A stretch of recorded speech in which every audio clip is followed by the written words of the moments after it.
పోలవరంలో ఈదురుగాలులతో భారీ వర్షం, రహదారులపై కూలిన చెట్లు, వాహనాల రాకపోకలకు అంతరాయం.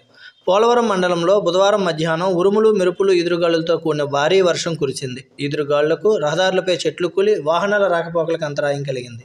పోలవరం నుండి తహసీల్దార్ కార్యాలయానికి వెళ్లే మార్గంలో చెట్లు కూలి అంతరాయం కలిగింది. స్టేట్ బ్యాంక్ సమీపంలో విద్యుత్ స్తంభం ఒక డాబా ఇంటిపై కూలింది. ముందస్తు చర్యగా విద్యుత్ శాఖ అధికారులు విద్యుత్ సరఫరా నిలిపివేయడంతో పెను ప్రమాదం తప్పింది.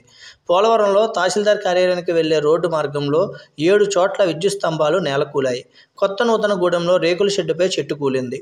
బీసీ కాలనీలో ప్రభుత్వ బాలుర పాఠశాల సమీపంలో రోడ్డుపై చెట్టు కూలింది. బెస్త వీధిలో రోడ్డుపై చెట్టు కూలింది. కన్నాపురం అడ్డరోడ్డు నుండి కన్నాపురం వెళ్లే మార్గంలో పలు చోట్ల రోడ్లపై చెట్లు కూలి వాహనాల రాకపోకలకు అంతరాయం కలిగింది.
స్తంభం పోయింది కదా.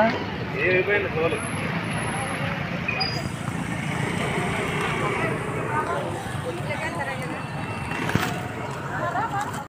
చాలా అదృష్టం బాగా ఇక్కడే ఉన్నాము.